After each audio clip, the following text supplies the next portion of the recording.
Ça fait maintenant un an que j'utilise cet iPhone XR en tant que téléphone personnel. Durant cette période, ma vision sur les iPhones et sur le monde de la technologie a radicalement changé et je vais vous raconter ça aujourd'hui. Hey, c'est Oliver, j'espère que vous allez bien.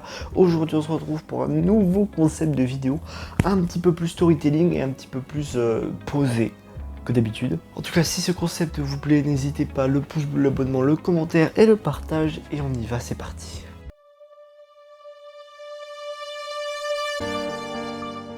En août 2022, on m'offre la possibilité d'acheter cet iPhone, et évidemment, j'ai accepté. Tout d'abord, avant ça, ce qu'il faut savoir, c'est que j'avais horreur des iPhones. À chaque fois que je voyais une pub à la télé où la personne avait un iPhone ou quoi, je ne pouvais pas m'empêcher de faire un commentaire oral, dire oh purée c'est un iPhone, machin, un truc bidule chouette. Pour moi j'étais 100% team Samsung, 100% team Android. Pour moi les iPhones c'était une pure arnaque. Donc arrive août 2022 où on m'offre la possibilité d'en acheter un.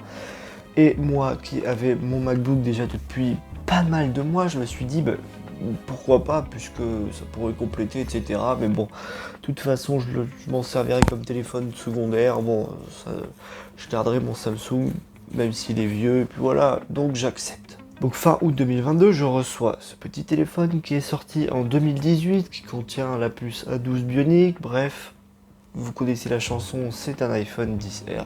C'était le téléphone le plus abordable qui était sorti parmi tous ceux qui sont sortis en 2018.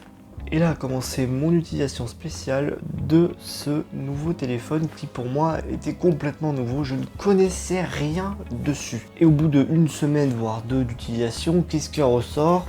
Le mot qui caractériserait le plus ce serait la surprise. Je m'attendais absolument pas à ça et honnêtement, je commence même à me remettre aux causes que je pensais. Et vraiment, je suis agréablement surpris à quel point c'est pas nul en fait. Petit à petit, de mois en mois, je commence à de plus en plus découvrir le téléphone. Et maintenant, je connais à peu près tout de son fonctionnement interne.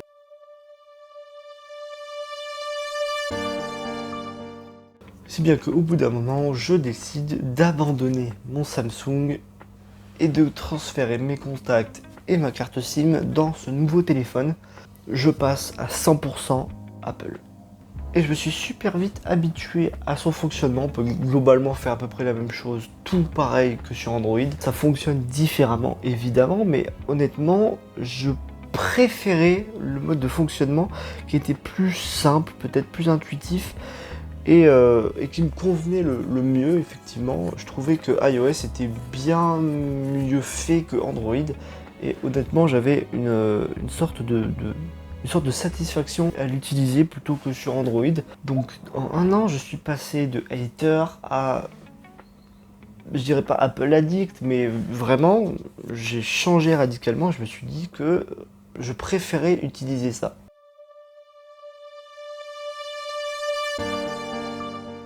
Évidemment, tout n'est pas parfait, il y a énormément d'inconvénients, énormément de qualité. C'est très différent des smartphones Android. Alors globalement, qu'est-ce que je retiens ?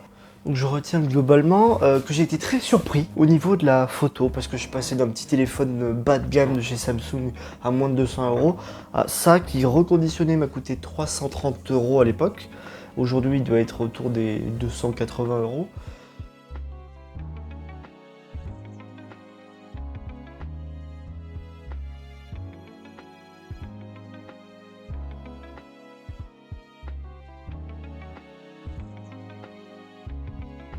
Donc tout ce qui est photo, vidéo, j'ai vraiment vu une différence mais flagrante.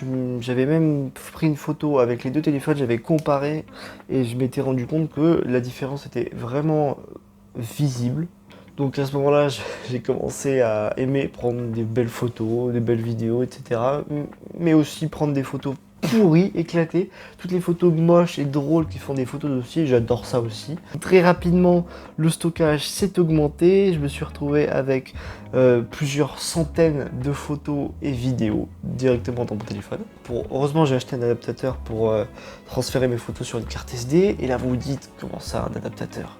En effet, un des inconvénients d'un iPhone, qui honnêtement est le plus important, qui m'embête le plus, c'est que vous n'avez pas la possibilité de mettre de carte SD. En effet, vous avez un emplacement tiroir nano SIM, mais vous n'avez pas pour mettre une carte SD. Ce qui veut dire que votre stockage se remplit énormément, vous n'avez pas la possibilité de transférer vos photos sur une carte SD directement dans votre téléphone. Heureusement, c'est quand même possible de brancher un adaptateur pour connecter les cartes SD, pour transférer, etc. Mais je peux pas me balader tout le temps avec. Et je peux pas non plus enregistrer directement en vidéo, directement sur la carte SD. Je suis obligé de l'enregistrer d'abord sur mon téléphone, puis de le transférer sur la carte SD. C'est vraiment le point le plus négatif pour moi. Ça va pas handicaper, mais c'était le truc qui me décevait le plus. Un autre inconvénient qui petit à petit est en train de disparaître, au début c'était vraiment la personnalisation. Alors on peut beaucoup personnaliser aujourd'hui, c'est vraiment très présent en termes, vous savez, le changement de fond d'écran, très rapide, on peut tout personnaliser. Les nouveaux boutons action sur les iPhone 15 et 15 Pro, vous pouvez changer le raccourci, mettre n'importe quoi, vraiment c'est vraiment très très complet.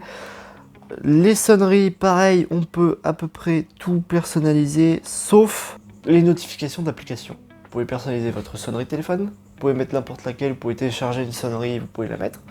Pareil, vous pouvez personnaliser, je vais vous le lire, les sons de SMS, les nouveaux messages vocaux, un nouvel email, un email envoyé, une alerte de calendrier et une alerte de rappel. Voilà, tout ça vous pouvez personnaliser le son, sauf les notifications d'applications. Si vous recevez une notification de X, de Instagram, de YouTube, et ben vous aurez le son de base que vous ne pouvez pas modifier. Donc Apple, c'est très bien de pouvoir modifier les fonds d'écran, on peut les changer, on peut faire plein de trucs, c'est encore plus complexe sur Android.